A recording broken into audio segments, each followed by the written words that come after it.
with his trainer, Eddie Reynoso, wearing black with white, also weighing in at 167.6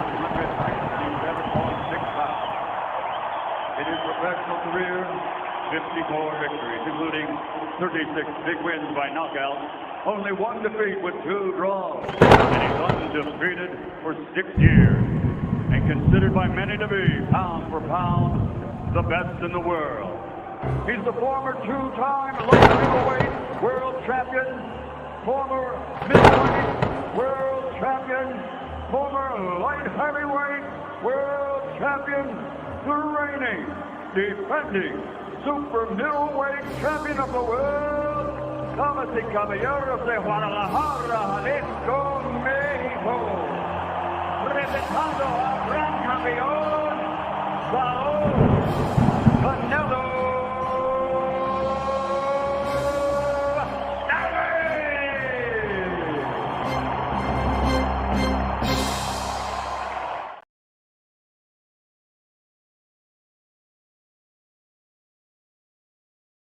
11, 10, 9, 8, 7, 6, 5, 4, 3, 2.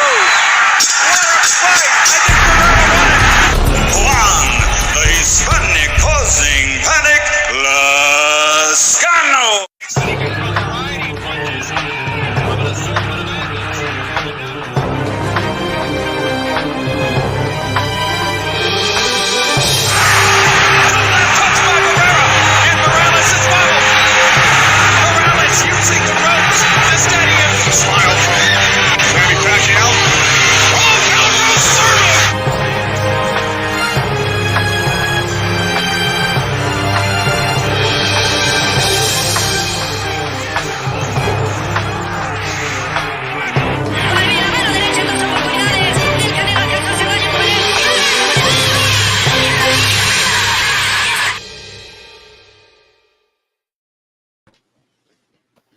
Thanks to those joining me live and to those joining me as I fix the mic in the middle of all that on archive. How's it going, Calix? How you doing? I'm great, and I think Beeb's right. I think that is the coldest intro of all time. That is actually the oldest one. That one's like 4 years old. You know what I mean?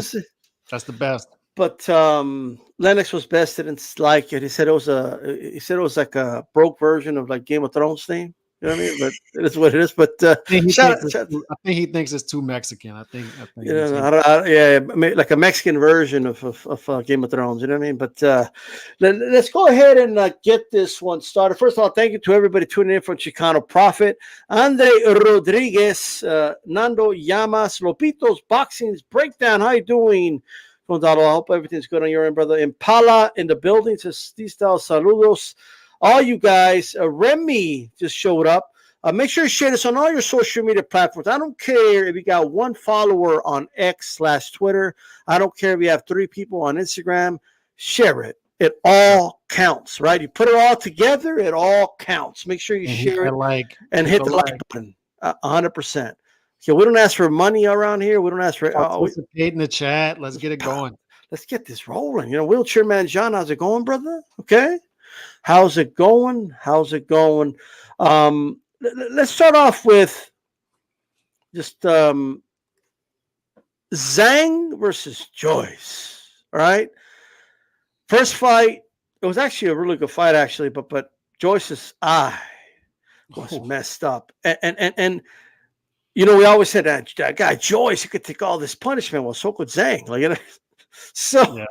It was like the Hulk versus Thanos in the opening. Remember that movie where Hulk duked it out with Thanos and everybody was used to like the Hulk like beating everybody up, but Thanos like beat him up.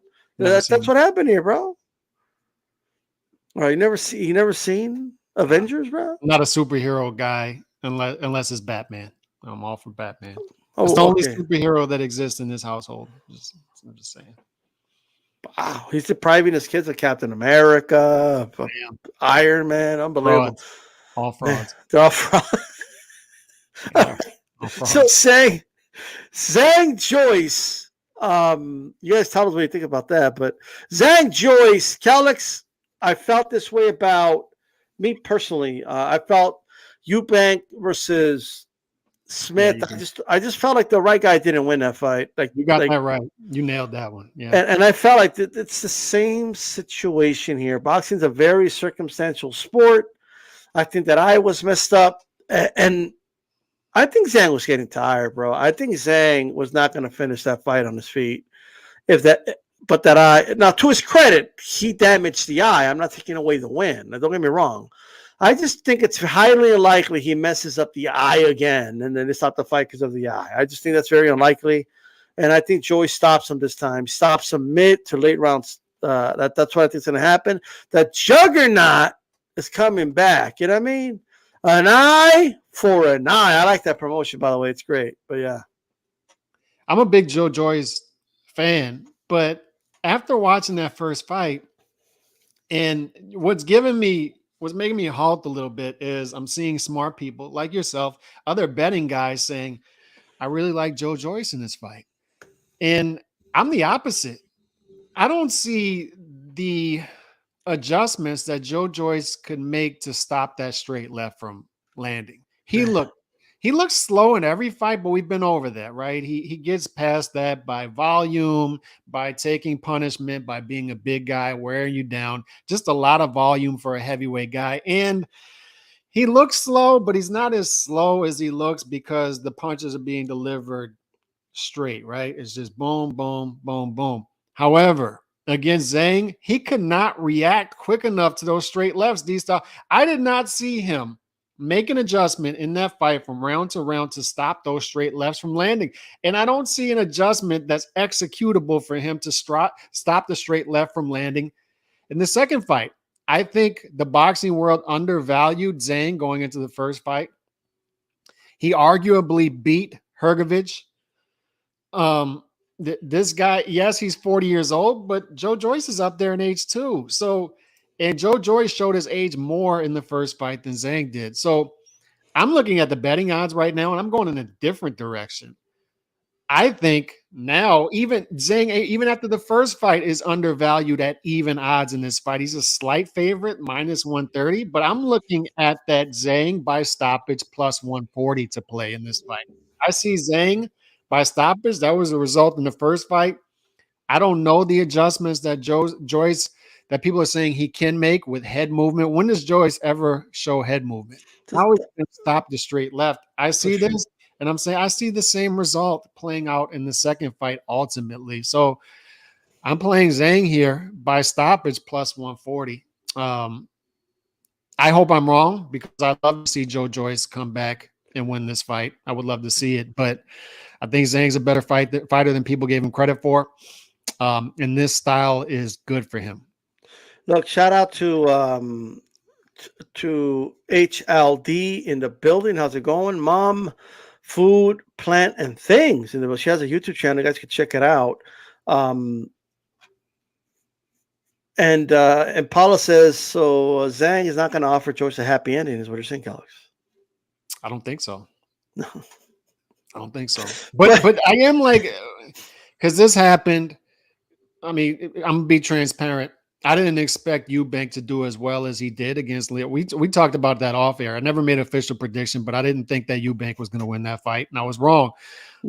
It does give me some hesitancy, though, because watching the first fight, then seeing the rematch being made, I thought initially, I'm like, Zhang's going to win this fight again, same way. But seeing the amount of intelligent people and betting people saying, I think that Joe Joyce is undervalued in this spot. I think Joe Joyce should still be the favorite. It does give me hesitancy, but I'm going to stick with my prediction. I don't see him being able to make the adjustments, being able to execute the adjustment to stay away from that straight left. He was getting, dude, that straight left was, it didn't matter. Like, he couldn't stop that straight left of Zhang. He could not fight the southpaw on that spot. And I don't think he's going to be able to make the adjustments. He doesn't need to have head. He just has to do this. Answer the phone. That's it. He couldn't do it. He's just going to have to answer the phone. He's going to have to, like, whatever he does. But here's the problem with that style. He throws a lot of punches. And he just throws a lot of punches. And he's not going to pull back from that, because it's who he is. So Joyce is just timing the patterns. Zhang is timing those patterns, and he knows when to throw that straight leg. It was landing beautifully the whole fight. And I think the same. I just think that this is what's gonna happen. It's gonna look a lot like the first fight, minus the straight lefts landing a lot. I think that's what's gonna happen. Joyce doesn't need to do anything really spectacular here to get hit with less of those left hands. One, I get what you're saying. He just keeps throwing punches. I think he believed in his chin a little too much, right? And got too comfortable just taking shots to the chin and and to his face. And I think he got too comfortable doing it because he believed in it. But now that he understands, he has to understand, like something like your orbital bone could get fucked up, your eye could get fucked up. Like there's sensitive parts in your face that could get fucked up here. So you have to be more responsible, right? And I just refuse to believe that a great trainer like Ismael Salas is going to go out there and have this guy fight the same way.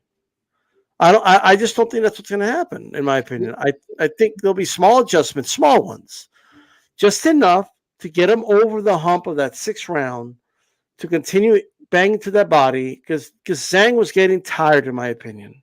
Zhang was running out of gas, and that eye saved him in that fight, in my opinion. Solid's a great trainer, and like you said, he's going to see those adjustments that need to be made. There's no doubt about that. You're right about that. But what I'm saying is, a fighter who has been doing this his whole career and only knows one way and is who he is at this point, 36, 37 years old, a guy I think at that point is who he is. I don't know if he'll be able to, once he gets hit, once the sweat starts to go and then there's blood, is he able to stick to those adjustments and execute them? Or does he revert right back to who he was? And I think that's what's going to happen. I think Zhang eventually, and I think it's going to be a great fight. I'm not saying it's going to be one-sided, but I think those straight lefts are going to be the story again. And eventually he's going to stop Joyce in this fight. That's what I think. Yeah, really quick. Nando Llamas says, has retirement entered the chat for a couple of tough spoilers? Cepeda and Juggernaut crossroad fights are fun. They are. Yeah. This is a very important fight for Joe Joyce. Joe Joyce wants to get a shot at that title. Anytime soon. Yeah, they for both of them, they definitely got to get that W. And maybe they'll get back in the mix for sure. But for Cepeda's had a shot at the title. Joyce hasn't. Right? So Joyce, man, he asked for this rematch, bro. Like, he didn't have to rematch this guy. He could have let Fury take care of him. But he wanted this rematch. We're gonna see, man. But I think it's a great fight. I think Wembley Arena, I think it is where it's at, right? So yes, and heavyweight needs these matchups this year because we've had so few of them. All right, eye for an eye, man. It's going to be very interesting. But any final thoughts on this fight, Carlos, before we proceed? No, I mean, I felt strongly about it that Zhang's going to do the same thing, but I do have hesitancy because there's a lot of smart people saying otherwise. So fights like that are the ones I love. I love toss-up. It's a true toss-up fight as far as betting odds. So we need more of those. Yeah, so Boxing Pound for Pound Jack says that you heard it here first. Joyce beats Zhang, Usyk, and Fury and becomes the best of his era. Buy or sell, Calix? Sell. I would love this. By the way, I would love to see that happen. Man. Because I'm a Joyce fan, but sell. I'm selling that one hard. I don't. Shout out to Brian that says Joe Joyce is finished. You don't believe in Joe Joyce, right? Lobito's Boxing Den. Joyce is slow. Early Zhang busted him up in the first round. Yeah. He is slow, but ironically, Zhang is faster, and bigger. But I just think Joyce is going to get it done this time. I think the hammer fist jab is going to make a comeback. I think he's going to be effective with it. I think he's going to do a better job answering the phone this time. He's still going to get hit with the left. Don't get me wrong, but I think he's going to block more of them, and I think there's going to be some more of a body assault this time. I think Ismael Salas is going to have a game plan to go to the body. I think he's going to hurt him to the body. Zhang is old; he's up there in age. You got to test those lungs, and you got to go for it from the first round. And I want to thank Andre Rodriguez for the $4 super sticker. All right, that's the dude asking for coffee. Andre Rodriguez, I thank you for 23 months of being a member, brother. Much appreciated. Shout out Andre. Shout out Nando. Appreciate the super chats and super 100%. stickers. Cal, speaking of crossroads, I love like this Hitchens Cepeda fight. Yeah. Reminds me of a fight that we would have seen like on Friday Night Fights, right? This up and coming guy, maybe the next generation versus the guy that's ascending versus the guy that's descending, but they're kind of in the same level at the moment because that's where they're meeting. Can Zepeda say, nah, not yet, kid? You sit over there. I'm gonna go try to get another title shot, or can Hitchens, can this become his kind of his breakout fight in this division? For those that don't know, Zepeda he had that fight of the year candidate with Branchik where he was knocked down several times and he knocked him out in devastating fashion with a beautiful left. That straight left is a thing of beauty.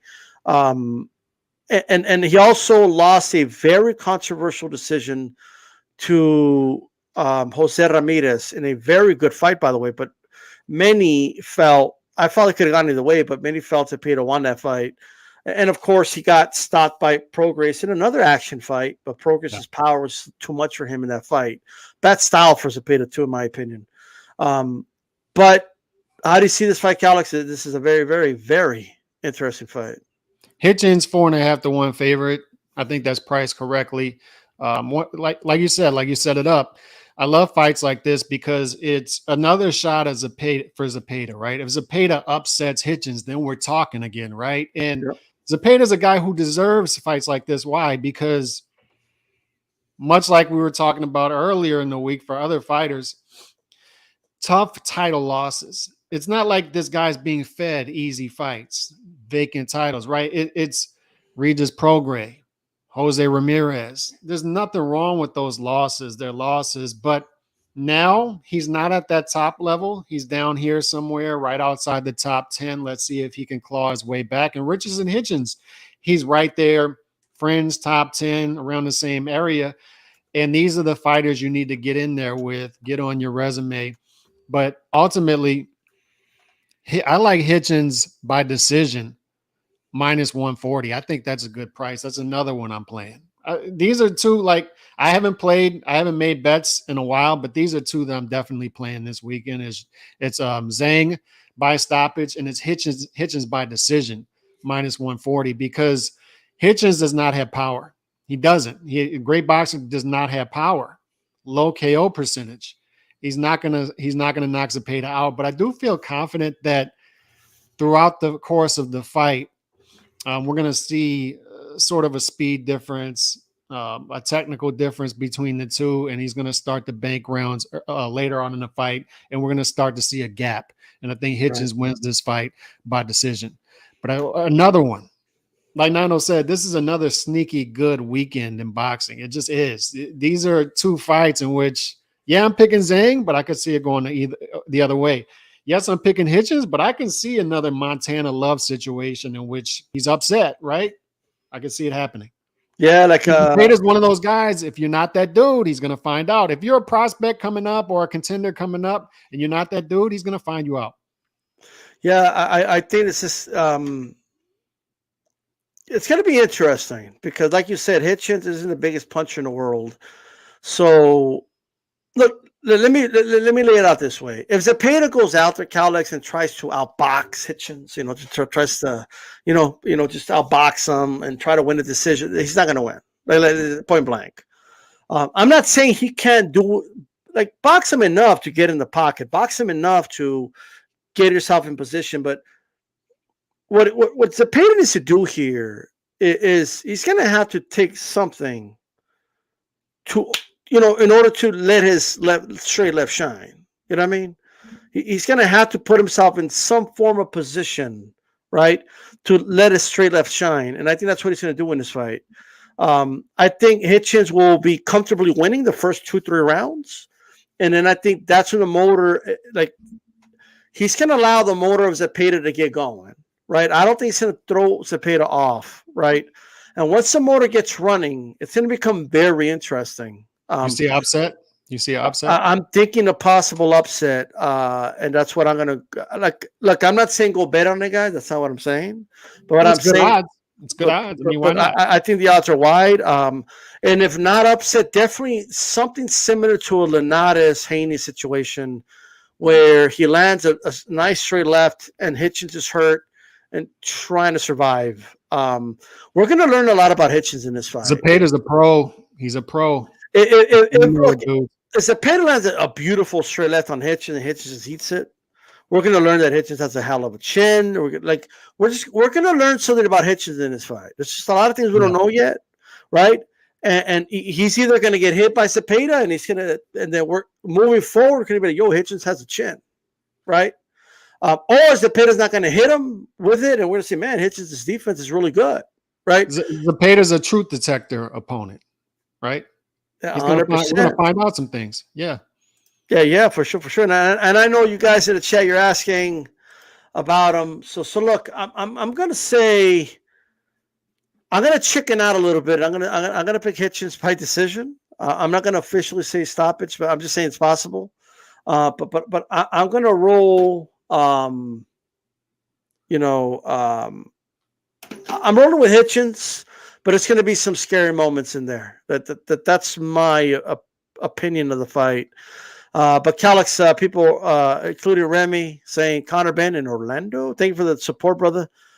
Shout out to Nando as well for supporting Andre Rodriguez. But so let's talk about it, right? Ever since this was announced, this is news to me. When he texted me in the morning, I was like, "What do you mean he's back? What? Like they just snuck this dude in, bro? They just like smuggled him in. Like he's in the car. Like they got him an opponent 4 days before against Rodolfo Orozco. Rodolfo Orozco. This is the get back fight. Just get back. Get back. That's what this is. That's what it is in Orlando. Just snuck him in like in the middle of the night, bro. Just snuck this dude in. Just he's in the car. Like whoa. Look, shout out to Conor Benn. Even if you guys think he's guilty, he's been out of the ring for over a year. Like what do you guys want? Like what? All the things people want from him, Calix, are very petty things. Like, oh, he needs to go talk to the British Border Control. Like, why do you guys want him to sit down to get scolded by the British Border Control for? Like, what does it do for you? It doesn't do anything for it. It's not going to solve anything. It's not going to answer any questions. They're not doing lab tests at these when they're asking him questions. You know what he's going to say. He's going to say he didn't do it. He's going to say, what do athletes say, Calix? Like that's not me. It's not what I believe in. And that's not how I was raised. And it was a mistake. And the commission's going to say, oh, but you're in charge. You should know where you're taking. We already know how it's going to go. Like, why do people want to watch it where we already know how it's going to go? He's been out of the ring for over a year. No one's doing this shit with Alicia Baumgartner. Nobody. No one's going at Alicia Baumgartner, but they can't stop going at this dude. And no offense, but I see dudes in the media like, oh, this is a freak show and this is a dark day for the sport of. This is a dark day for the sport of boxing. The fact that Conor Benn's going to go back to the ring, that's a dark day. Like I know when you talk to when you talk out over there, like, can you ask them if this is a dark day for boxing? Is this a dark day, Calix? No, it's not a dark day. This is the thing. He's already got some sort of punishment, right? Like you said, he hasn't fought in over a year. So there's some sort of punishment here, whether it just be a de facto, unofficial punishment. He's been punished. He's lost money. He's got that cloud over his head for a while now, right? So that's happened. But I don't know if you caught, Remy sent me this morning, the Thomas Hauser article on PED, sort of an update, 50 points, a long article. But one of the points he said, he actually gave us a shout out in the article. I don't know if you caught this. Point number 8, Thomas Hauser. He says, from January 1, 2010 through August 22, 2018, USADA administered 1,501 tests for performance-enhancing drugs on 128 professional boxers. Yet it reported only one adverse finding regarding a professional boxer to a state athletic commission. And that report came after a website called Hailstorm Sports. Yeah. That was us. Revealed that Eric Morales, who was scheduled to fight 2 days later, tested positive for a banned substance. So what he's saying is within a decade, it was a decade USADA is doing tests, and there was only one adverse finding. And that adverse finding wouldn't have been brought to light if it wasn't for our reporting at Hailstorm Sports from 2010 to 2018. That was the only one. And if you go to point number 40 that he brings up, the same thing happened with Conor Benn in this situation. The same exact thing happened to where we wouldn't have found out about this because they had known about this positive test for a month. We wouldn't have found out about this had journalists not come out a couple days before the fight and reported their findings. They would have went through with the fight. We may have never found out about this positive test, or we would have found out after before it's too late, right? So what I'm saying is, how are we gonna? It got to the point, D-Style, back then where I'm seeing people's reaction to it. I'm seeing fans say, "All right, I don't care about this. Is the fight gonna still gonna go on?" I bought tickets to Danny Garcia, Eric Morales. I bought plane tickets. Is the fight still happening? So I found out fans don't really care unless it's a fighter they don't like. Then they'll drag him through the mud. If it's a fighter they like, then they'll sweep it under the rug. The promoters, managers, what are they doing? Right? The sanctioning bodies, what are they doing? The athletic commissions, what are they doing? So I'm to the point, D-Style, where Conor Benn, let him fight. As a boxing fan, I'm not going to sit back here and feel bad about saying something like that. Like, it's just another obstacle in the way of me getting the fights that I want. Let Conor Benn fight. Let's have at it. Let's go. And one of the things Thomas Hauser brings up in his article is the problem that promoters, managers, and on top of that, USADA, VADA, every time they catch a fighter testing positive, what happens? The fighter sues the organizations. So these organizations have to come out of their pockets, and it becomes expensive to defend themselves, and they just give up. And they say they come to some sort of agreement on the side and let the fighter just go on and keep fighting because they don't want to keep going into their pockets to defend themselves when an adverse finding is found out. So this is a mess. So I've just taken the, I don't know if this is right either, D-Style. I don't know if it's right, but I've taken, it's just easy for me as a boxing fan. If they can't get it figured out, I'm going to just take the libertarian approach to it and say, get it out of the way. Let me see my fights. Get Conor Benn back in the ring. Let's have at it. That's where I'm at with it. HLD says, yes, I tagged. That was HLD. My bad, not Remy. That was HLD. You can stop, but you got to stop. I'm restricted? I don't even know what that means, to be honest with you. No, I'm not. I think I saw that. I think I saw you tag me, HLD. I just haven't been on Twitter that much. That's all. Yeah. But I'll have to read it, of course. Shout out to Hauser for giving us a shout. Remember when Fight Hype didn't give us a shout out? You remember that, Kelly? Do you remember like when we released the story and Hale Scott had all the sources, right? Mm-hmm. And then Fight Hype pretended that they got the source too. And then Dan Raphael broke it a couple hours later and did give us credit. All that happened. HBO a couple of days later never gave us credit. It's just, it is what it is. We were the little guys, we still are the little guys. It is what it is. You know what I mean? The outsiders. We're the outsiders, bro. Like it is what it is. You know what I mean? We just don't get our credit. It is what it is. But it's okay. Look, all I know is that he already did his time. Like I don't know what people want. Oh, this is a clown show. It's a dark. Isn't it kind of traumatic to say it's a dark day for boxing? And I'm confused at the same time, D-Saw. I'm confused as to why he's become the poster boy out of everybody that's been getting. Can somebody go ask Orozco, who probably has a family, if this is a dark day for him, that he's going to get paid to fight Conor Benn? Can somebody tell me that? And an opportunity. Like, what if he upsets Conor Benn? You know what I mean? Like it could be a big thing for him, right? Can somebody say that to the fighters fighting on that card that, are going to get more eyes on them? Shout out to Tupac, right? Because he's on the card, right? More eyes on me because Conor Benn's on the card. Other promoters and managers can blackball them if they want. They can blacklist them, but guess what? They're not gonna. If the money's there, they're not gonna. It's just kind of traumatic, bro. Like it's a very traumatic. Um,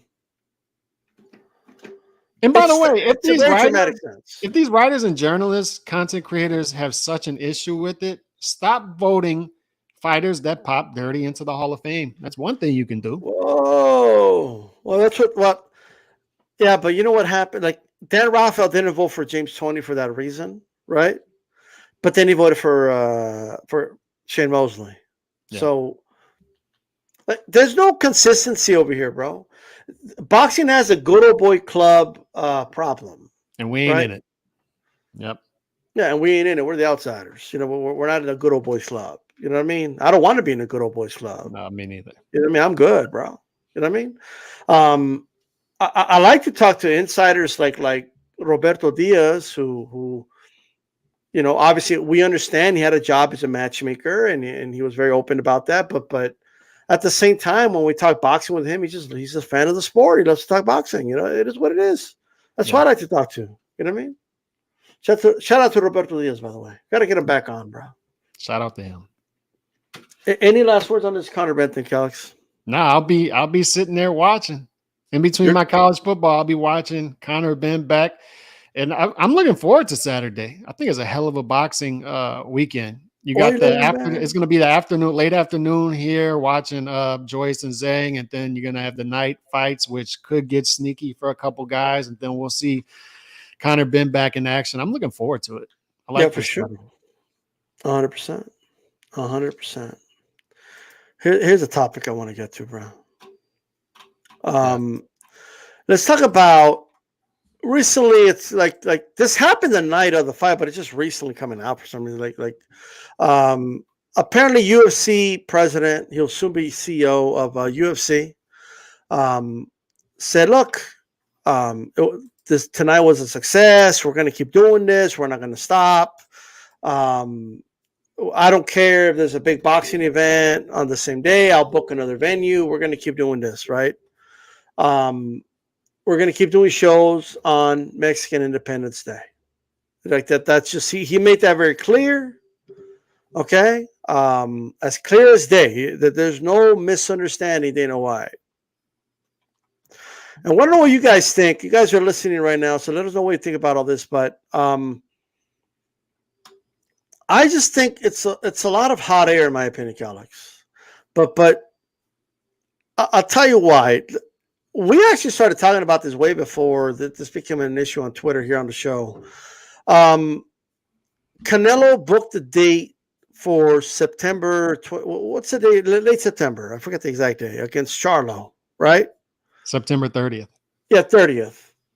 And the question was, hey, did Canelo did he why didn't he do it on Mexican Independence Day? Well, why didn't he do it? Why did he give up the date to UFC? Because they took the date.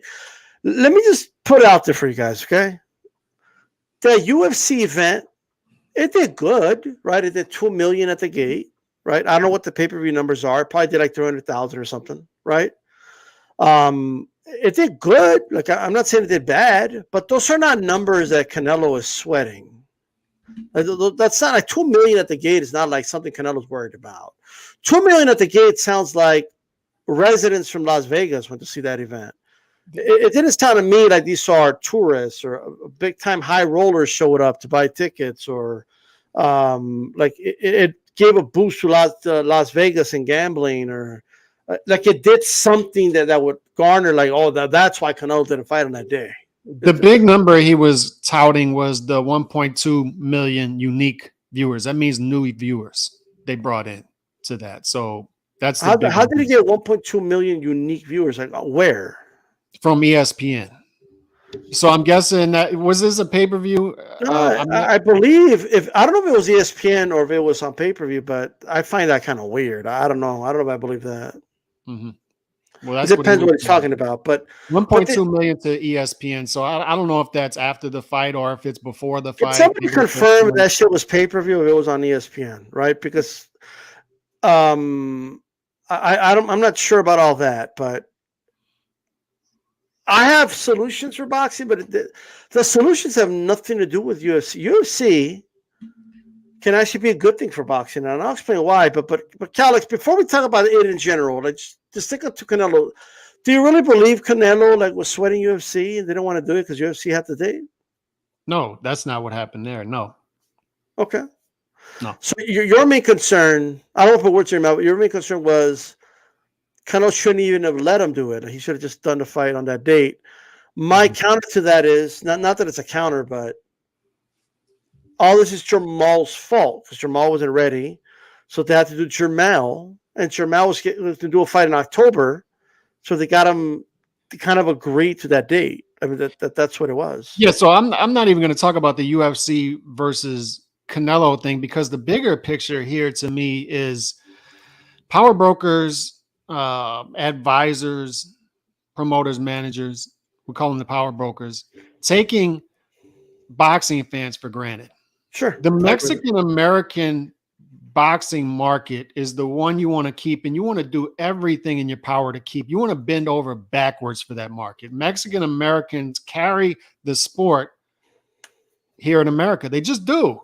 That's not debatable. They just do. And I'm not even Mexican, and I'm bringing this up. So if they don't even care enough about the Mexican American base to bend over backwards, I know for damn sure they don't care about me as a boxing fan. So my big issue with this is the second time in 3 years where they let that date go away. And I don't want to hear, oh, big deal, September 30th. Oh, big deal. He still fought Plant in November. No, that date matters. It matters. You keep that date. That's a holiday weekend. That's like telling somebody if 4th of July weekend was big in boxing. Oh, yeah, July 4th. They didn't do it July 4th, but at least they did it July 18th. No, I don't want to hear it. You should have done it on the holiday weekend. I understand Caleb Plant, he still fought him in November, but you can't tell me that they maximized the potential of that fight by having in November instead of September, because I know what that fight would have done.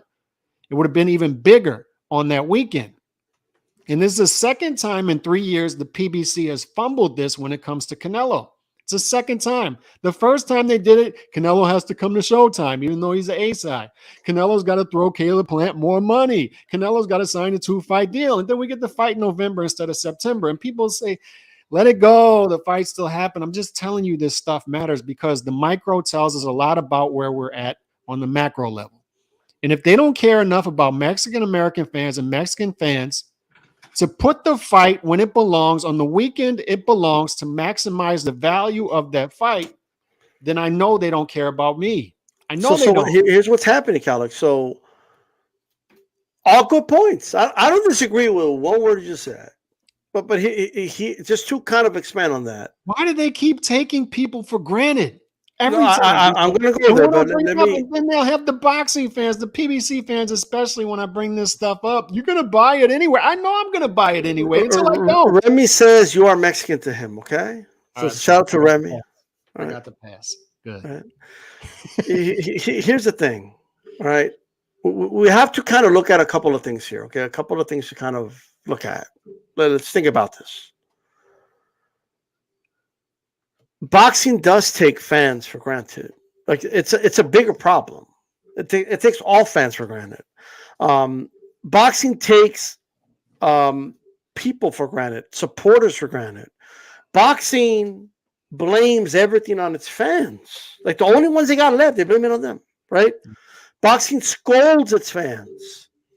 Hey, I want to say, hey, I like that guy and that guy. Oh, they should fight. You're stupid. Don't you know the business of boxing, you idiot? Like this guy's over here with this promoter. This guy's over there with that promoter. It doesn't make sense to make the fight, you stupid idiot. Boxing fan. You boxing fans, you're the worst. You're the worst. Like that's what boxing fans are dealing with right now. And people wonder why people leave the sport.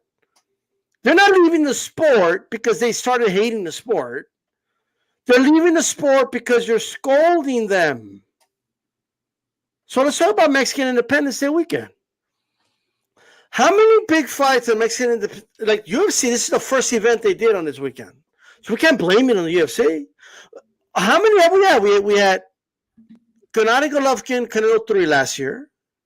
And then what was the fight before that? What was the big Mexican Independence Day weekend fight we had before that? Year after year after, it's like I told you on the phone, right? Mexican Independence Day weekend, it's like that wife and the husband's never home, right? The husband never shows up. Ah, baby, I'm coming home tonight. Never shows up. Hey, baby, he goes to the other chick's house, right? And then scolds you on the phone about being a good wife. You should be a good wife. Why are you bitching at me for? Don't you know that I have business to attend to? You stupid bitch, right? And then now UFC shows up. It's a new dude, like gelling up his hair and shit. Hey, lady. Hey, sweet. Hey, September 16th. How you doing? You know what I mean? And then all of a sudden, boxing fans are like, what's he doing? You fucking colonizer, motherfucker! Like, what is going on over here? All of a sudden, like, we got this big problem because Dana's like, well, if you guys ain't gonna do it, I'll do it. That's what he's doing. Yeah. I mean, if you ain't gonna do it, I'll fucking do it. And now that I'm gonna start doing it, I'm gonna keep doing it. Right? That's what fucking happened. Like, if Canelo was fighting every week, every September, Mexican Independence Day weekend for the last 3-4 years, if he would have fought Plan on that day, if he would have fought somebody else before that, okay, because this was a constant thing, all right, and we didn't have fights in tents, okay, with Cepeda on them, right, we would actually, right, like Dana wouldn't even think about doing it.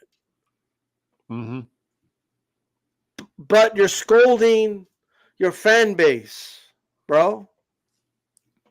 Like, a fight doesn't do well on pay-per-view. Oh, it's a boxing fan's fault. It's y'all's fault that the fight didn't sell. It's your fault. You're bad. You're horrible. You're terrible people. Okay. If all these terrible people leave, you don't got a fan base anymore. You don't got a fucking sport. You don't got nothing. All right? And stop talking about terrible people. Very terrible people run the sport of boxing. Okay, corrupt crooks have always run the sport of boxing. This is a sport that was run by the fucking mob, right? So give me a break on this whole terrible people bullshit. All right, give me a break. Boxing, you don't like the Dana's doing it? Do something about it. We're boxing fans, bro. This is supposed to be the toughest sport in the world. This is don't be a bunch of fucking crybabies. So okay, Dana's gonna have events on this date. Okay, then do something about it. What are you gonna do about it? Are you gonna sit there and bleed and just let him take over the date? Or are you gonna do something about it? What are you gonna do? We're a sport about fight. You're gonna fight back? How about you just give us some good fucking fights on Mexican Independence Day weekend? How about you give us Canelo versus Benavidez next year, and let's see if Dana really does. He doesn't do a fucking card in Vegas if he does that. He just doesn't. That motherfucker will squeal along with HLD over there. That's what would happen. I'd like to see him take over that HLD. Shout out to HLD, though. Like, all I'm saying is give boxing fans a fight. Put Crawford, Canelo, Mexican Independence Day weekend, right? And let's see if Dana competes with the heavyweights of the UFC. He ain't going to do shit, right? He's going to do nothing. No, I said not out of the way. He did it this year because it was easy to do it. That's why he did it. Okay. The point that I'm not going to make is UFC can contend with Canelo on September for Mexican Independence Day weekend. The point that I'm making is what I want to see the power brokers do is say the audacity of this dude. That's what I mean. To think that he can come in our city on our weekend to try to compete, the audacity for him to even think about it. That's what I want to see them do and say, no, this matters. This weekend does matter to us. And we need to start cultivating other talent, as Chicano says, because who's next after Canelo to take this over? We need to be cultivating other fighters because look, what happened to Puerto Rican Day Parade weekend? It's gone. It's gone. Since Cotto, nobody came up behind him, but Cotto fought on that weekend. Teofimo has become the Heisman weekend guy. Once you get a weekend, that's it. You keep it and you keep that thing going and it matters. But it's like if you're a roofer and you're known as the roofer in the neighborhood And then all of a sudden you see this guy, another roofing company, knocking on doors. What are you going to do? Are you going to take your market for granted and say, yeah, they'll come back to me. Don't worry about it. They're not worried about that guy. They'll come back to me. They're not going to go to that other guy. You're going to do a better job. What I'm doing, if I'm that dude, is I'm knocking on the doors behind him. I'm calling behind him and saying, I'll match whatever he does. Remember the work that I did. I'm not taking my market for granted. And that's what I see boxing fans do. When I see them taking the Mexican American market for granted, the power brokers, I know they don't care about me at that point. Because if they need to be caring about anybody, it's that market. It's that market. You do not take that market for granted because I know it happens fast. Canelo goes away in a couple years. UFC, Dana White cultivates this market, woos him. Like you said, he slicks his hair back. He's got the gel. Yeah. He sees boxing walk out the door on that weekend. It matters. You have to do it. Yeah, and boxing shouldn't act like it's above anything, dude. I'm looking at college football ratings over the past weekend, and this was a slow weekend. And I see Colorado versus Colorado State in the middle of the night do 10 million viewers. And I see Kentucky versus Akron doing the same numbers. Kentucky versus Akron, one of the least watched college football games of the weekend, doing the same numbers as Showtime Championship Boxing. And I'm saying to myself, boxing shouldn't be above anything. It should not be acting like it's above anything. It shouldn't. And boxing, and look, let me add a couple more points here, because I always keep hearing boxing business. It is a business, right? But it's a failing business because it's not doing really good business, all right? So, like, why is it pay to fighting? Okay, people tell me all day, well, what do you know? Also, the lawyer's been in the business for well, whatever you want to tell me, okay? Why the fuck is it pay to fighting in a tent on Mexican Independence Day weekend? Oscar failed as a promoter. I'm sorry, he failed that weekend. He's an utter failure for having that fight in a fucking tent, right? And well, it's hard to sell Zepeda against, the opponent. Okay, then why the fuck was he fighting that opponent then? Well, you got to be, conscious of what you're doing. This sport is too fucking busy. All right, Carlos, we have content creators on here. We have other boxing fans that scold fans when we demand fights or want fights. Like what I just said, we have a bigger issue than UFC. Like we just do. The problems with boxing are all internal, all of them. Yeah, everything's internal. It's an internalized problem. But the thing is, Dana sees. He does everything that boxing does right, and he's trying to do it better. And then he sees everything that boxing is doing, and obviously he has the advantage of being centralized versus decentralized, so he can get things done quicker. But he sees the things boxing isn't doing well, and he does those things, right? He does those things better than boxing. The things that boxing is not doing. He doesn't take his audience for granted. He does not take his audience for granted. And UFC fans do not care about fighter pay. They don't. But you know what boxing fans do? This is what boxing fans do, though, Calix. They start talking about things that other fan base over there doesn't give a fuck about. For example, oh, yeah, well, look at what they get paid, though. They don't give a fuck over there what fighters get paid. You guys are talking about the wrong things. We have too many fans concerned about things that they don't need to be concerned about. Don't you understand that the sport is losing popularity overall? It's losing popularity in the U.S. People are not showing up to these fights.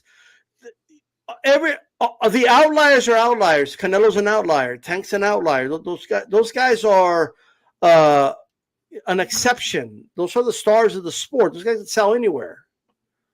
But we don't have, like, I remember Friday night fights to sell out arenas, bro. Friday night fights. Yeah. You know what? If anybody knows the LA market, it's Oscar, right? You would think. Zepeda, no, he knows it. I think Oscar loses focus, and I think he does have some delegation issues right now. But when he does get focus, I do think he's going to figure the Zepeda thing out at some point. But Zepeda has fought in LA 5 out of the last 8 fights, I think. Last time he fought in Arlington, I think, and then this time.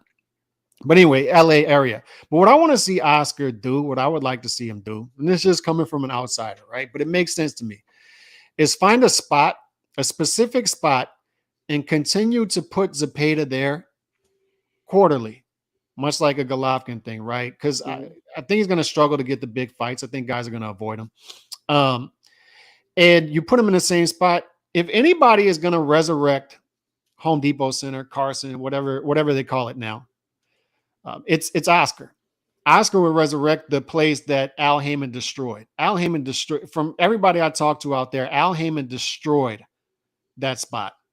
And that used to be a hot spot for boxing, particularly Mexican fighters.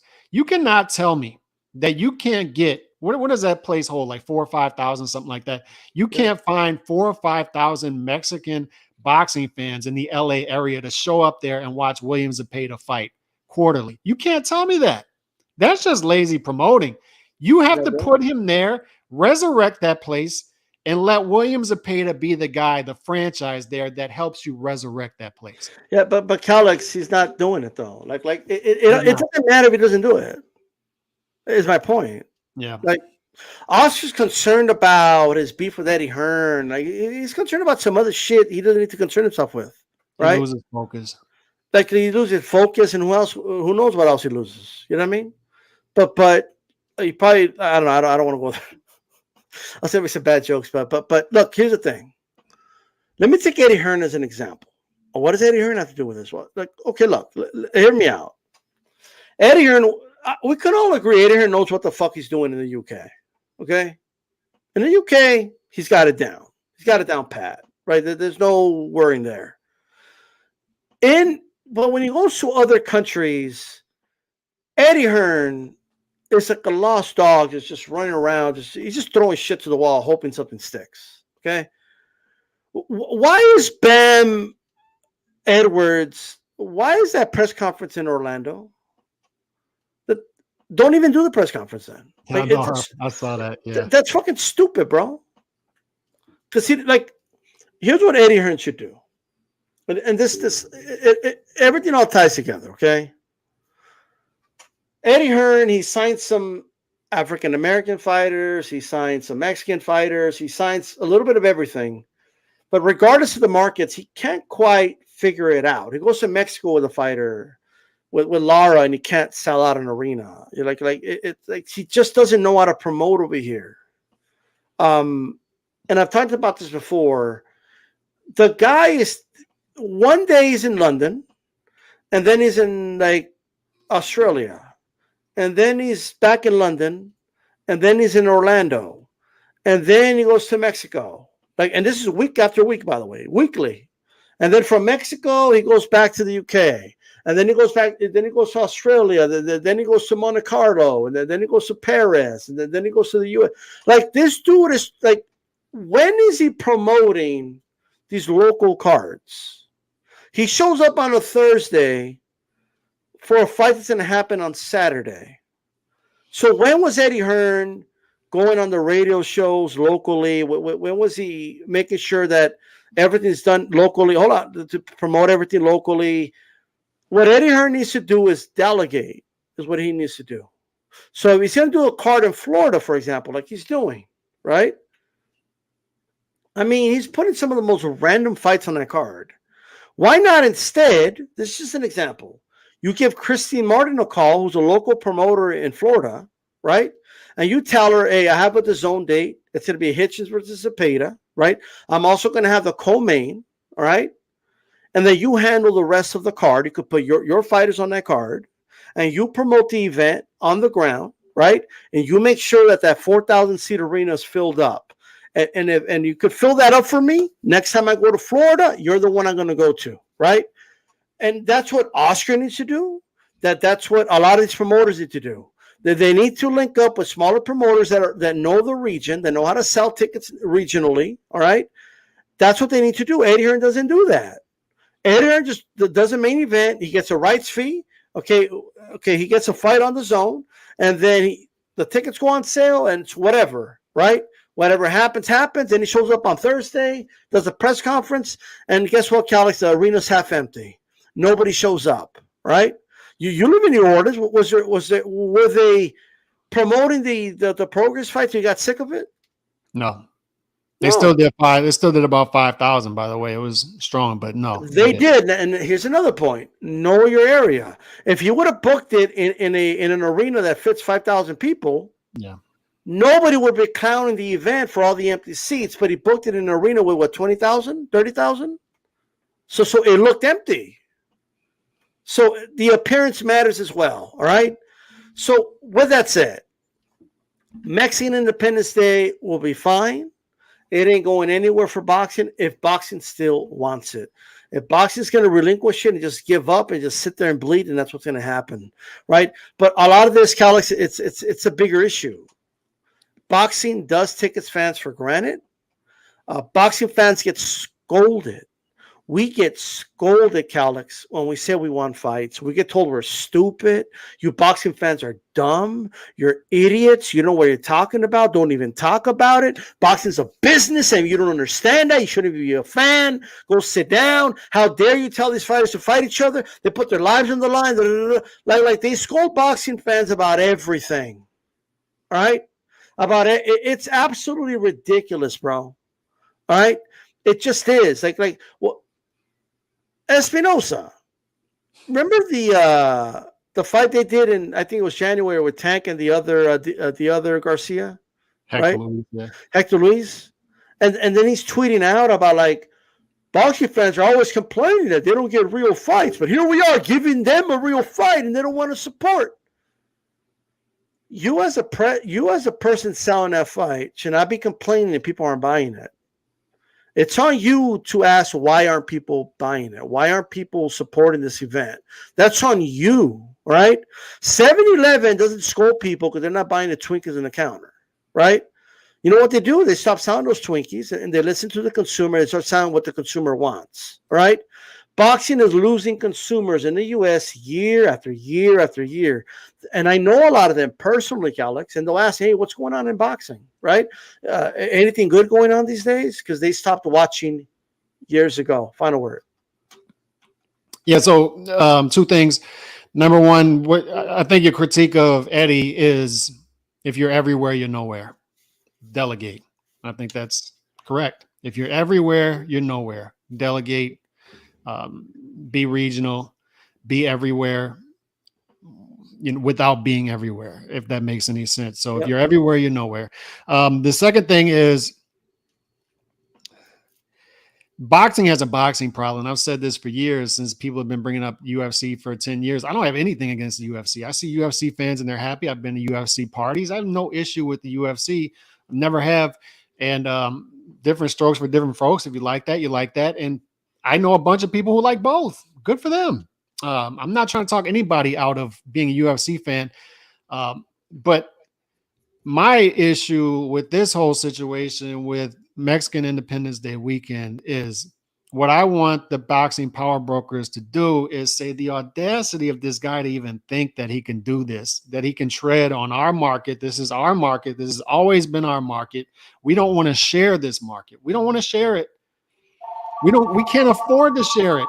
We cannot afford to share this market, because in sharing this market, we could lose this market eventually. That's what I want to see boxing's power brokers do. And when they do stuff like that, then I'll know that they're serious about fixing some foundational issues in boxing, because despite the great year that we're having in 2023, from what people tell me,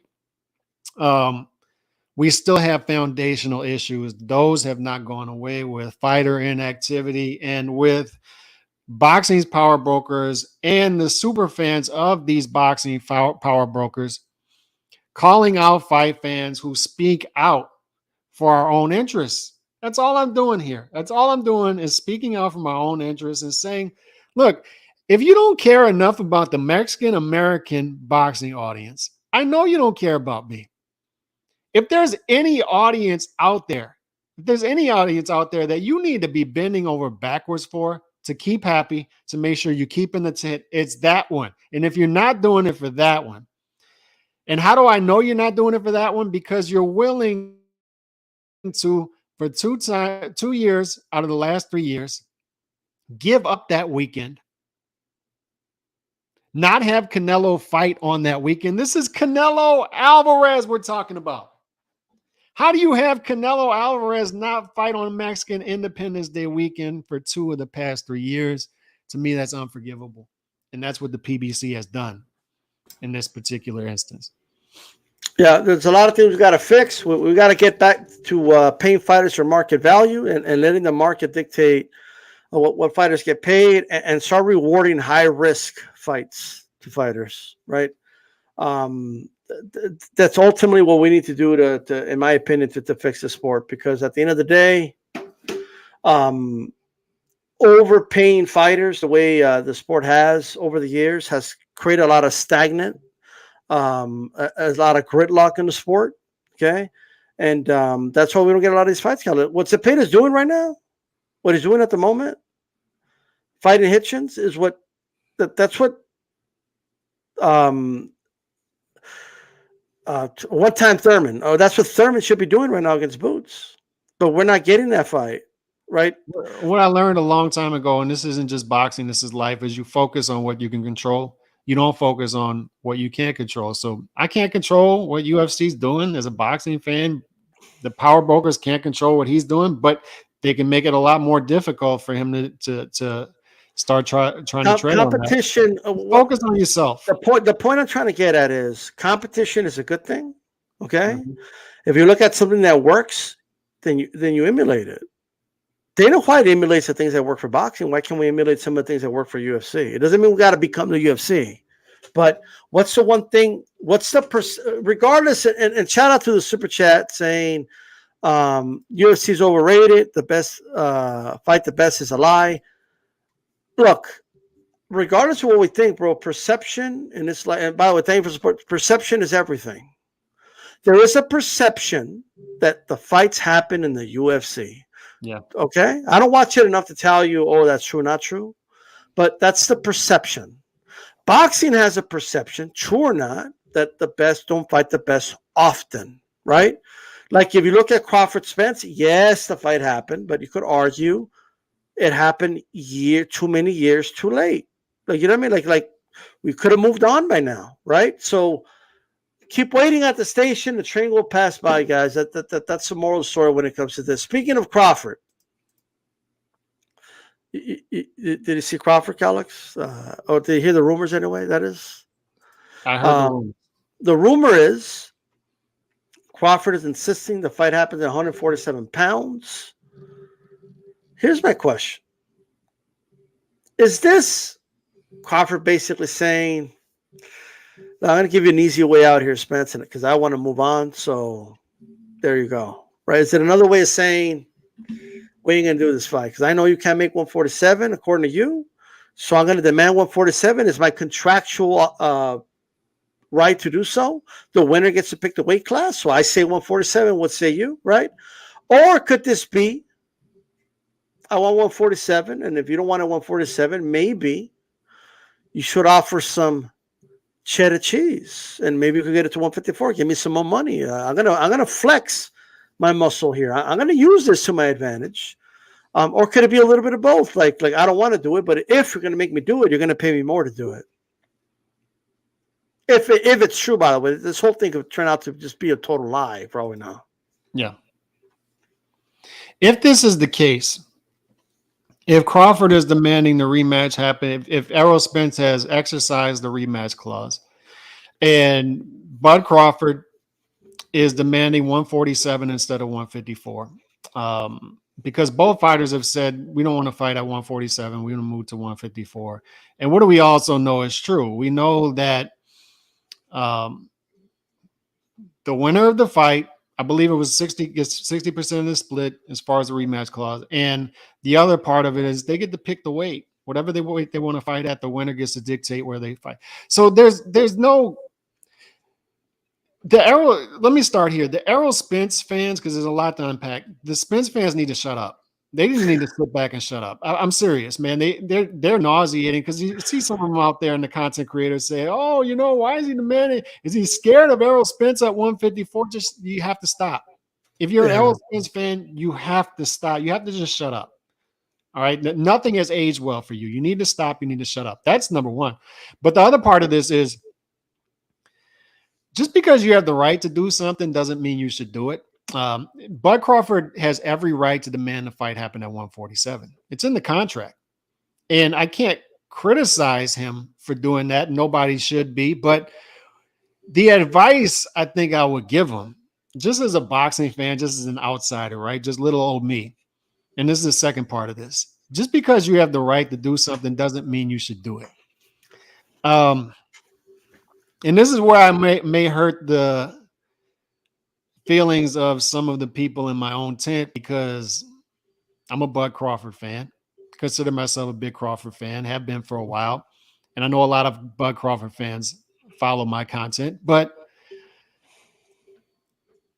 I see comments like this. Shout out to my guy, Nando. And I saw it up here somewhere. Crawford feeling himself a little bit too much now. LOL. I wouldn't even put LOL behind that. I think maybe so. And I saw Nando left a comment on Monday behind our podcast, in which we didn't have time to speak about it. But is Bud Crawford, is this a smart move for him to be demanding 147? If this is what he's doing, why not just swallow your ego a little bit and say, yeah, 154. That's what he wants. 154. I'll beat him at 154 too. It's an easy fight for him, in my opinion. I don't believe for 1 second that Bud Crawford is afraid of fighting Errol Spence at 154. So why not just, instead of flexing your muscles, I understand where it's coming from. I understand why he's doing it. These people have put me through hell for a half a decade. If he's doing it, yeah. And I understand why the Bud Crawford fans are having fun with this too. You know, shut up, take it. It's our time to flex our muscles. But there are certain things you should flex your muscles with, 60%.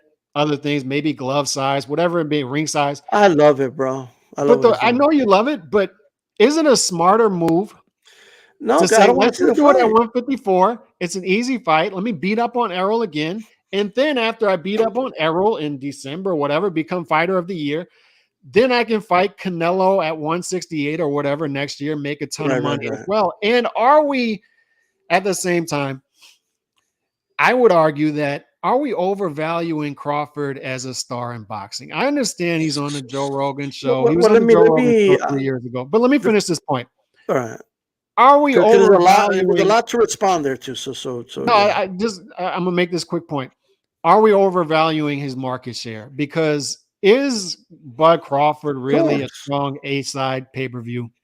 If he fights Boots Ennis, if he fights Tim, doesn't matter. Like, it doesn't matter to me. I know it doesn't matter. But what I'm saying is your options are your leverage. That's your leverage. So does he really have all of these options that he's flexing his muscles with? I tend to think the Canelo fight's happening next year. So I say, why? Let me jump in here. I got to jump in. He's not screwing himself over. He doesn't do the Spence rematch. Maybe, like, I don't think he wants to fight. I think he feels it's a waste of time. Isn't he doing us a favor by not giving us that fight? Do you want to see that fight again? I agree with that. So how is he screwing himself or us by not doing that fight again? The argument would be, take the easy money. That's right there. That would be the argument. Oh, okay. It's the glorified tune-up, right? But taking the easy money is a benefit to him. It doesn't do shit for me. Correct. Like what I'm trying to do here, I think, and I'm not saying you, right? Because you made some other points that I actually agree with, but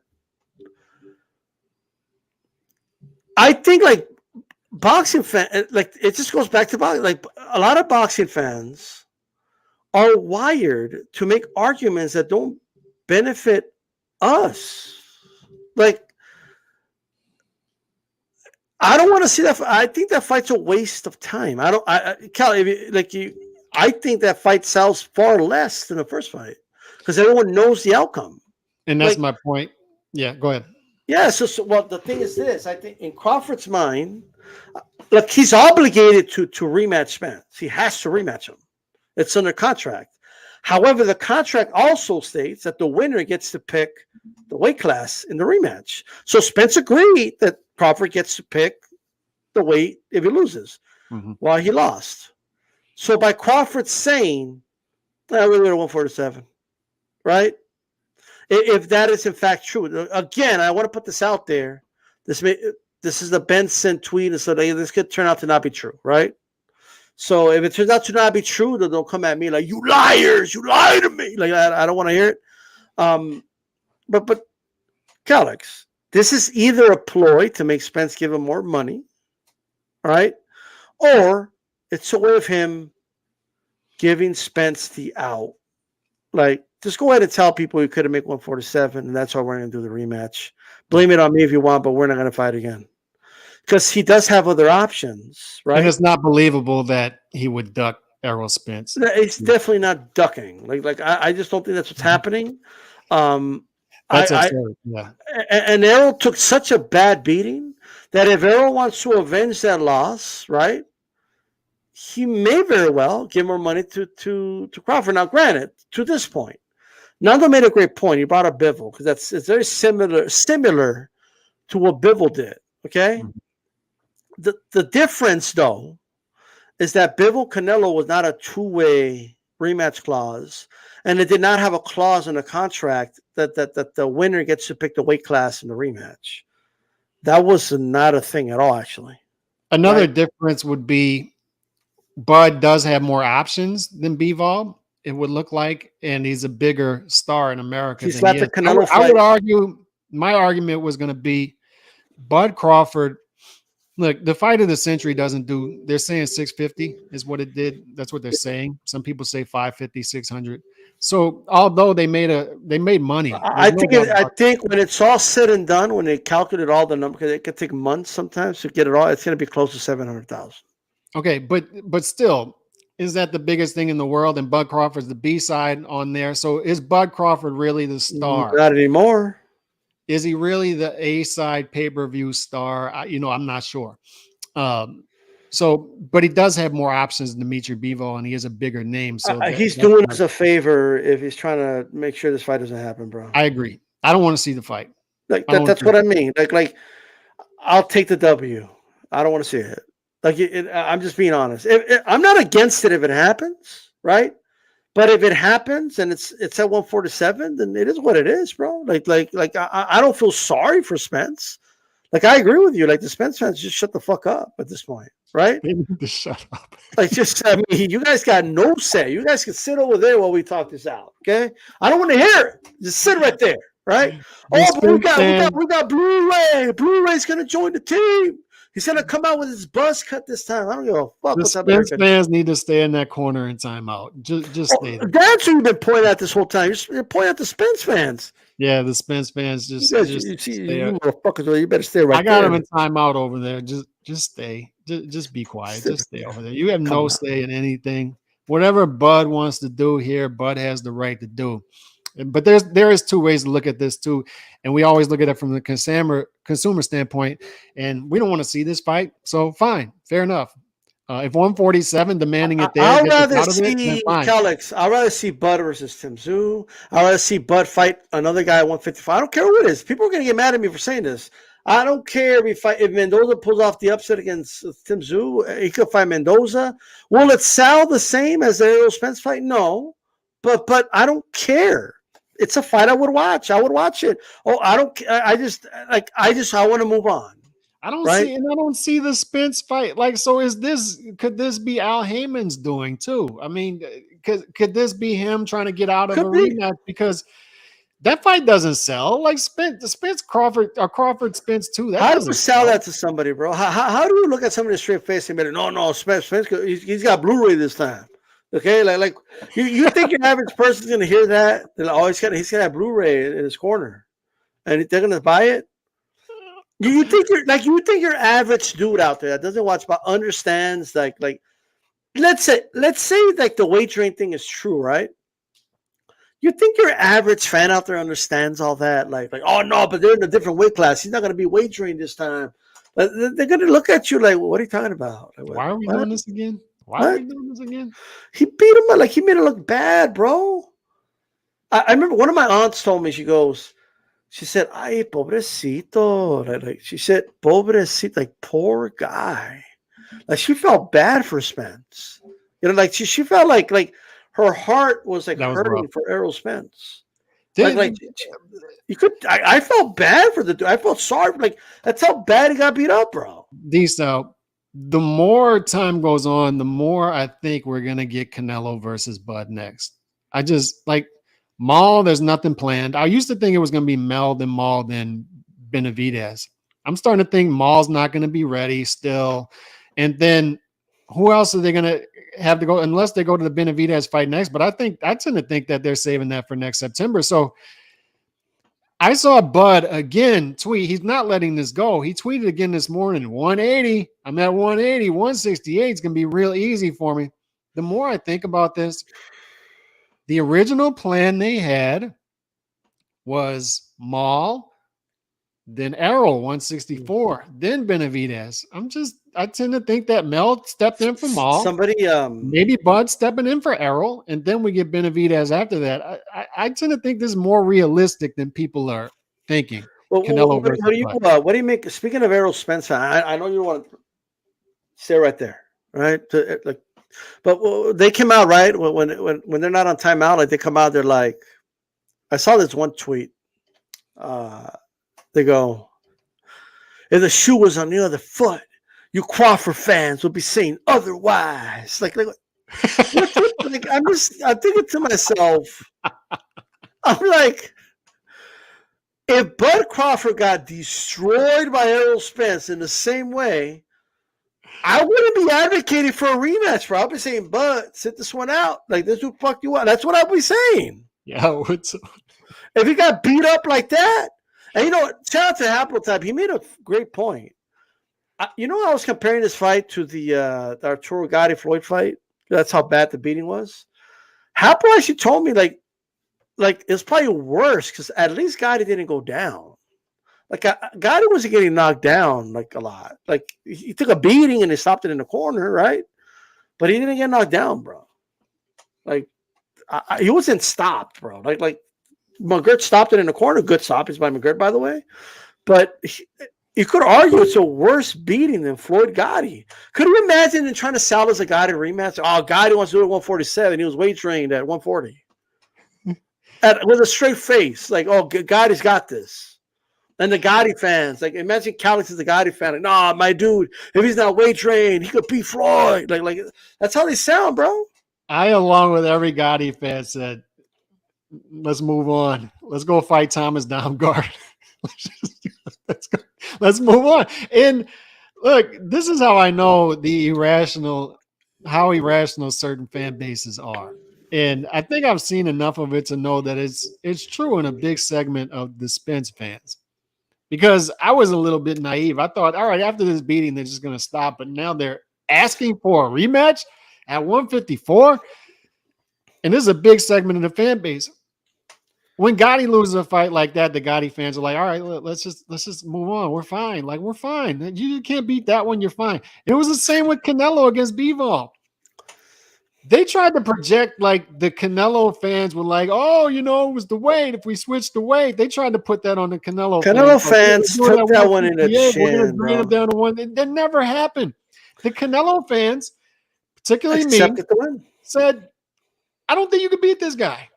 Yeah, but here's the thing, Calix. After that fight, Canelo fans gave credit to Bivol, right? They congratulated Bivol on the win. Also, Canelo fans were not calling Bivol a bum, and they were not saying he's overrated, that he sucked. The way Spence fans were talking about Bud Crawford, by the way. It was the opposite. Right? It was the opposite, right? A lot of Canelo fans, like myself, were saying if there's one guy that could outbox Canelo at 175, 168, it's Bivol. He's the one that could do it, right? Yeah. And it turned out I was right. So there's no comparison here. Now, it's not the same. Like, there's a difference between getting outboxed and just getting fucked up in a fight. You know what I mean? Like, Spence got fucked up. Like, it's not the same type of beating. You know what I mean? Like, Canelo will just probably get frustrated and beat and outboxed by Bivol again, right? If Bivol wins. But Crawford is going to hurt Spence, bro. Like in all seriousness, why take that beating again? Like for what? I don't know. It doesn't do it. Like I'm not entertained by just watching a man who has no shot at winning getting fucked up. That doesn't entertain me.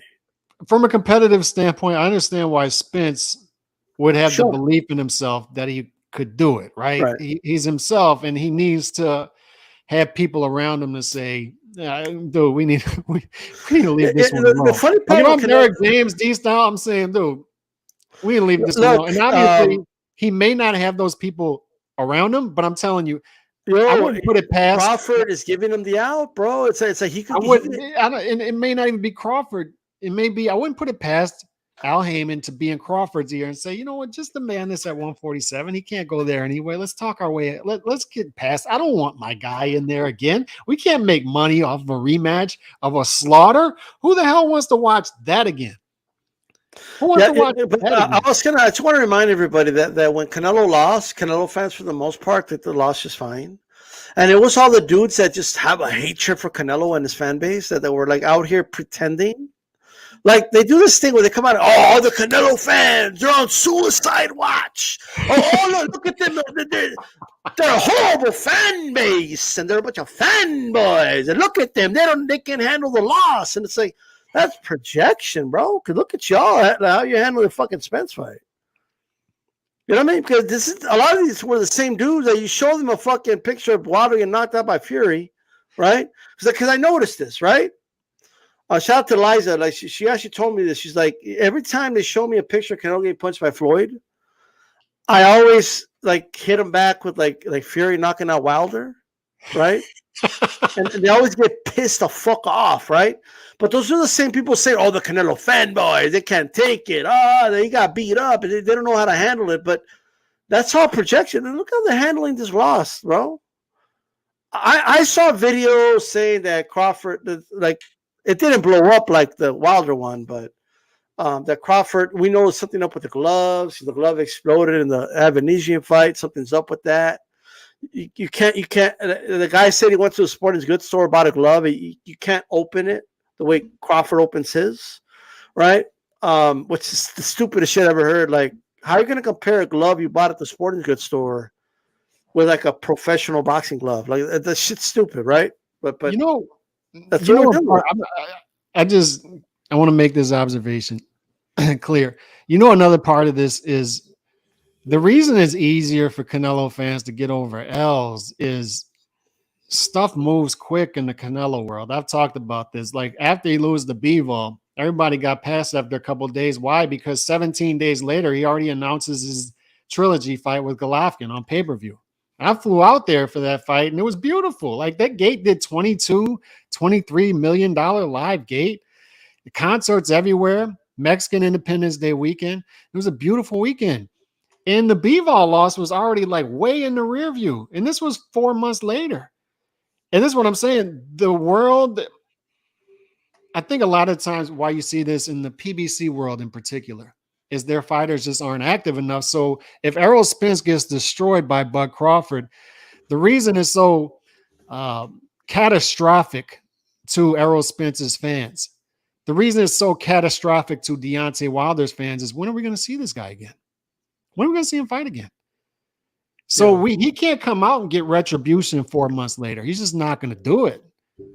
So for them, it's more catastrophic because the activity level isn't the same. They know he's not going to be in as many legacy fights, as many big fights, because for one, he's not as big of a star, not even close.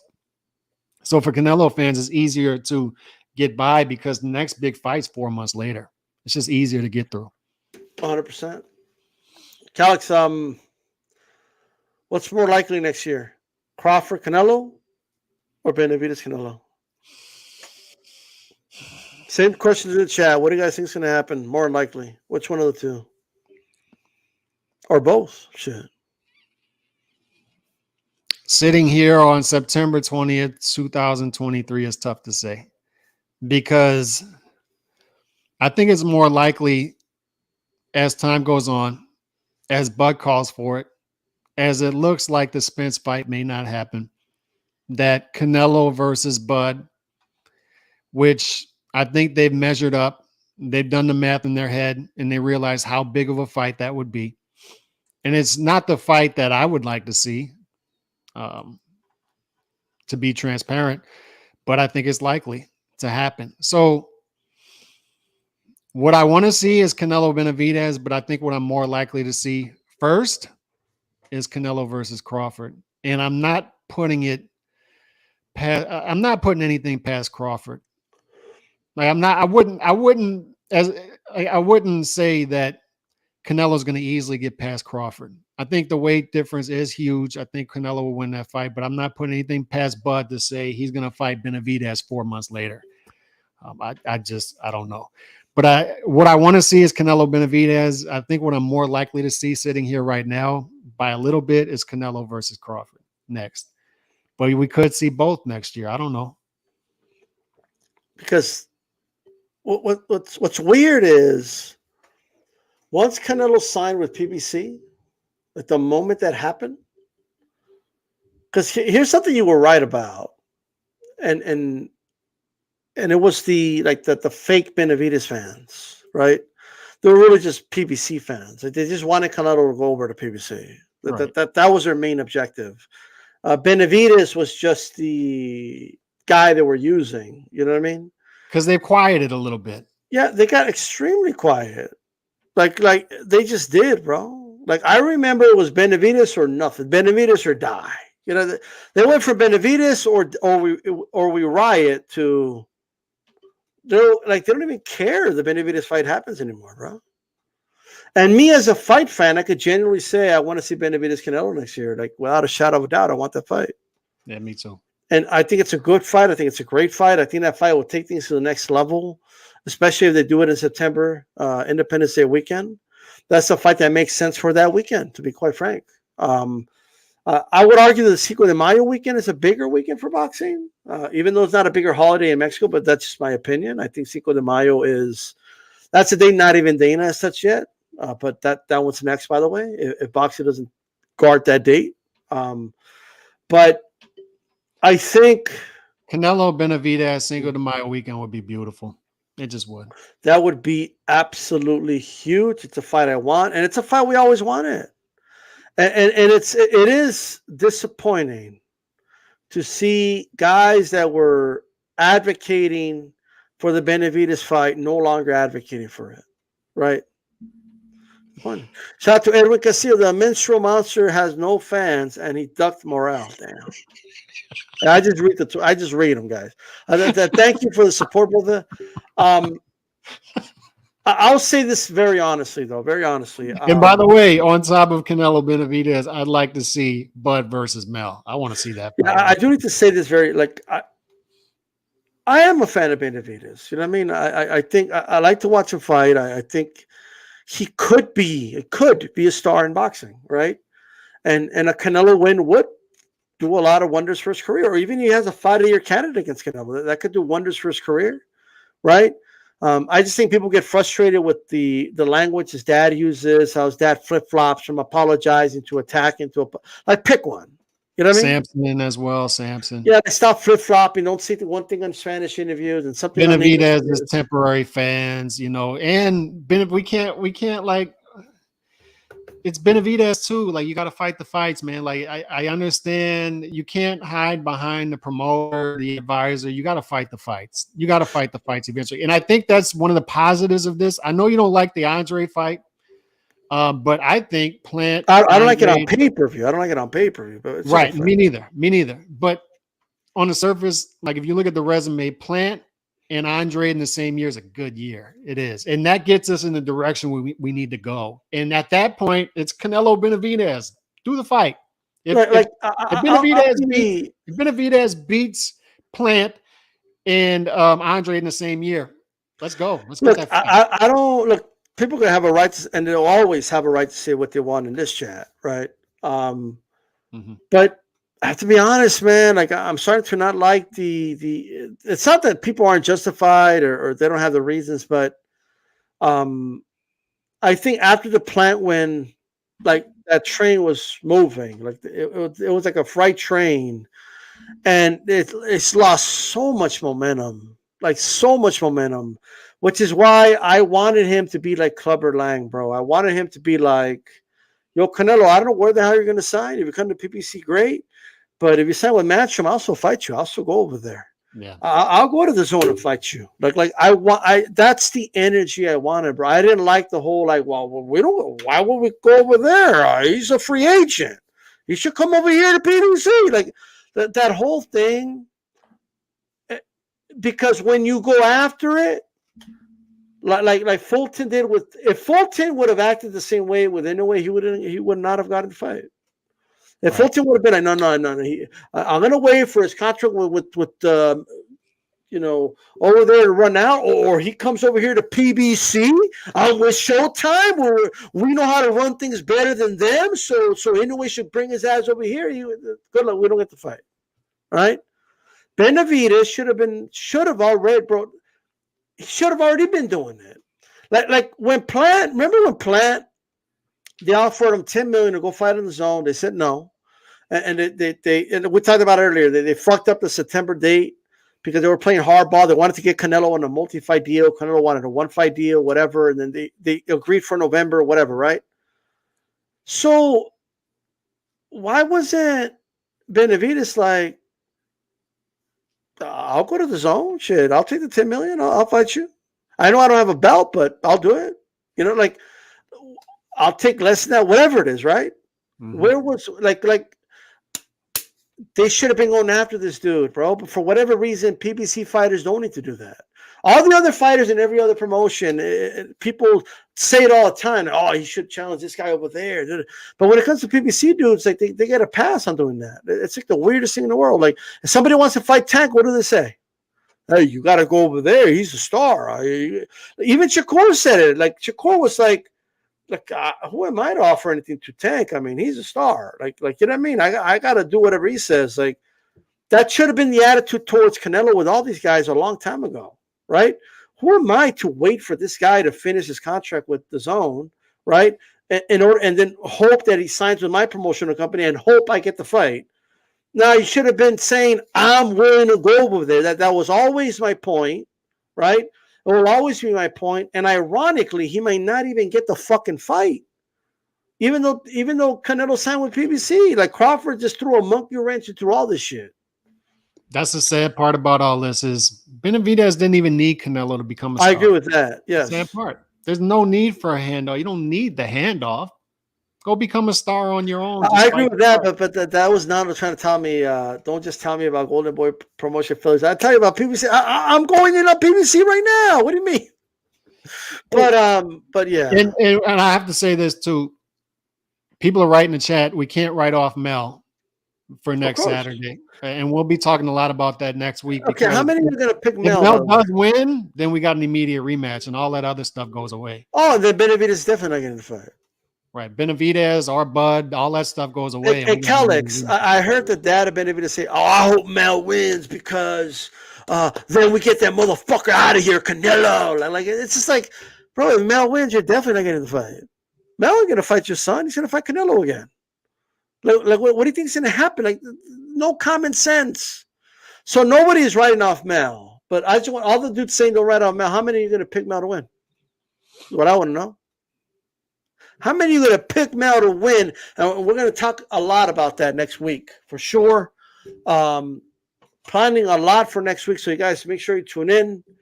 Calix, any final words?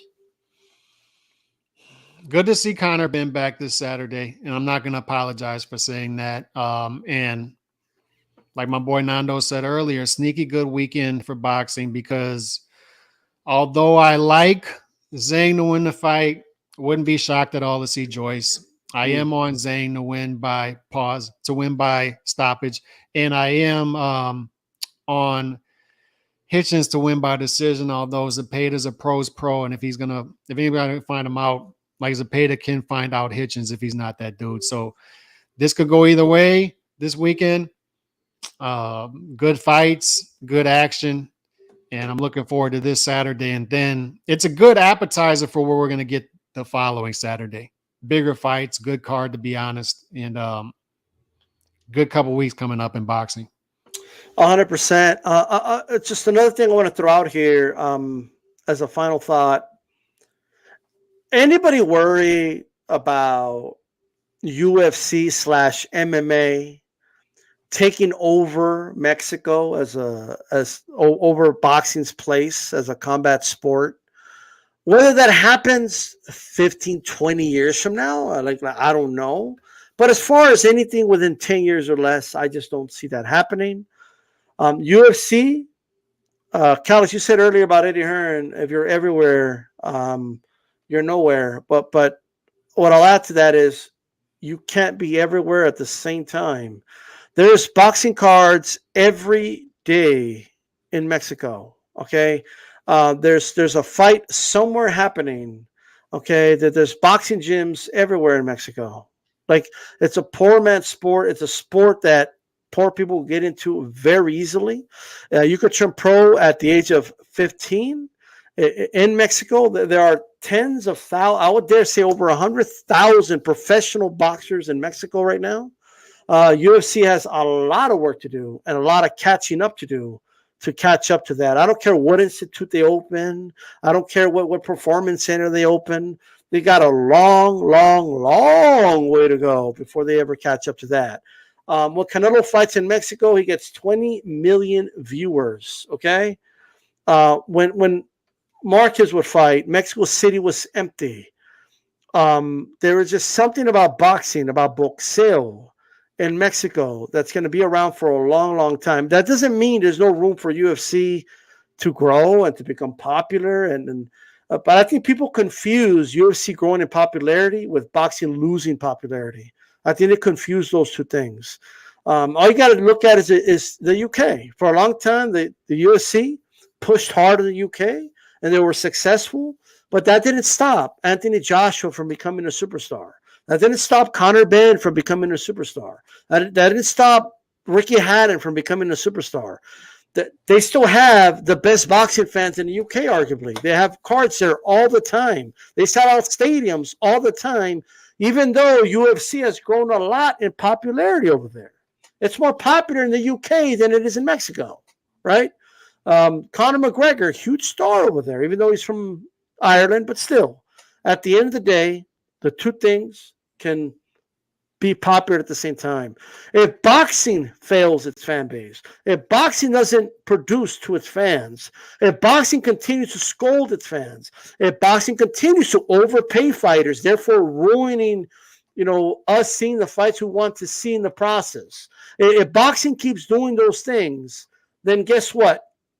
That is boxing's fault. Okay, if boxing, it's like a dude taking care of his woman. Okay, if boxing is neglecting its woman, doesn't show up on time, when she calls, scolds her, tell her that he's doing business over here, shut up, woman. Right? Then don't get mad when UFC gels up its hair. Right? Shows up with a bouquet of flowers. Right? And starts to treat her like a queen. Right? And all of a sudden you're wondering, well, why did she leave? I wonder why. Okay. At the end of the day, start treating your fans better. That's all I'm going to say. Start treating your fans better. I saw some progress this year, but we got to continue it. We got to keep it rolling. And one more positive thing, Carlos, we'll talk about it more next week. I love the undercard. Got to give PBC credit where credit is due. The undercard next week is good. Yeah. Jesus Ramos is a potential future star. They're putting him on the co-main. Makes complete sense. Okay. Gets a really good fighter in Lubin. I think he's going to destroy Lubin, though. But it's going to be, I think it's this breakout party here. And then we have some other good fights on that undercard. But we need to see more of that. So don't stop at one fight. Continue to give us more and more stacked undercards to make sure your consumers are happy, right? For too long, boxing has like, haha, we got your money because we're good businessmen. No, that's called hustling people. Right? Stop hustling people and start giving people a good product so you could create return customers in the process. All right? That's what I'll say. And say what you want about the UFC. That's what they do. They give their fan base good cards all around. So let's look at that, learn from that, right? Not that we need them, Calix. What would Don King do? You know what I mean? Like we already did. Like I'm just saying, like Don King already did that. But with that said, This is D-Style Boxing. Catskill Round Table tomorrow on Ringside Report. We'll have Montero on the first hour at 408. Cholo Trucker will be on as well, and Base the Kid. So make sure you guys tune in. So with that said, HCP, peace. We're out. God bless.